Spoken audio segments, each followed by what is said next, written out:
Okay. Next up. Are you guys ready for the next one? Oh, yeah, I like this guy. This is my boy right here.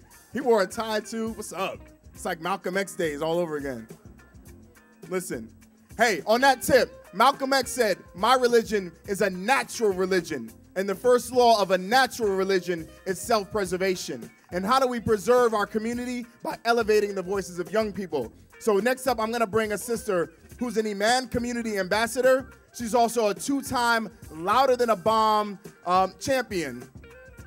I want you to give a ridiculously loud, warm welcome to Sister Ainee Fatima. Give her some love, y'all.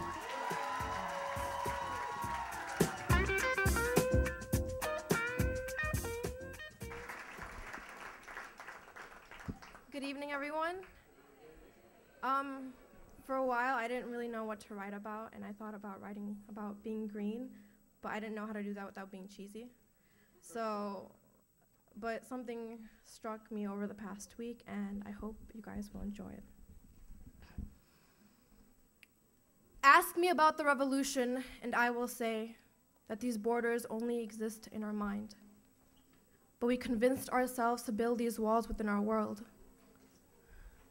It is a late February night, and my little brother is watching the news with me.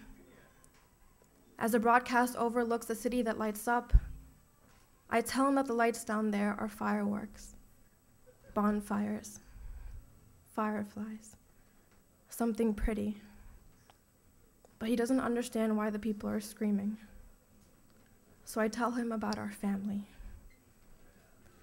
Our brothers in Tunisia have set their streets ablaze and liberated themselves. Our sisters in Algeria have set themselves ablaze and reclaimed their streets. Our fathers in Libya are making warfare with over 600 dead as they sway the world like they sway their armed forces. Our mothers in Egypt are breaking their chains and burning their burdens. Our grandfathers in Jordan have finally begun to show change after all these years. Our grandmothers in Oman are showing solidarity through struggle. Our uncles in Yemen have lost loved ones and raged for retribution. Our aunts in Saudi Arabia scream and sing their bleeding hearts out. Our cousins in Syria and Mauritania have made sure that their bodies are seen and voices are heard. Our sons in Sudan have reclaimed their lives and recharted their future. Our daughters in Bahrain have said that they won't stand for marginalization, and our lovers in Morocco have overturned the system standards. Now ask me about revolution, and I will say that these tyrants will leave by the hand of the youth, because there's nothing more important to us than freedom. And even though my little brother doesn't understand today, over the next 10 years, these revolutions will be written in every single textbook around the world, reminding us that blood is never cheaper than the price of oil. It should shake you. It should fill your nightmares. My friends, my family, it should break your hearts to see us be killed. Now ask me about the revolution, and I will say that I have no words to speak of genocide. I have never held a mother crying in Egypt. I have never had to lift my sister's body and carry her home. I have never had to dig the grave of a martyr. Ask me about revolution, and I will say that even silence is a crime. Thank you.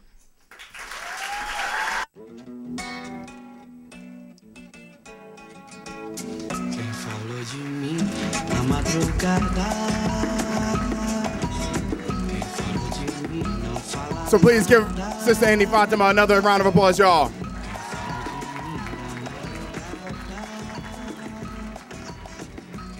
When we talk about the environmental movement, a lot of people are confused. I talked to a woman once in Memphis, Tennessee. She said, I asked her about climate change. She said climate change was Democrats trying to get her to be afraid of something. And she said, just like Republicans want me to be afraid of terrorism, they all want me to be afraid. They all use fear as a motivator. when we elevate voices in our community, like the 2011 community ambassadors, we elevate the voices of our community, and we elevate voices of hope over fear. So give her another round of applause, y'all. I want to send thanks to One Chicago, One Nation.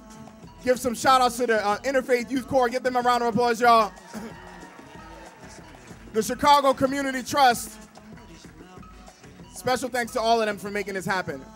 So, this is a really cool experience. How many people have heard about a book called Green Dean? You've heard about that book called Green Dean? Cool, cool, cool. I know the author. He's a pretty cool guy. So, his mom is awesome. His dad's great, mashallah. So, I wrote this book called Green Dean. That's why I like to talk about all this stuff, right?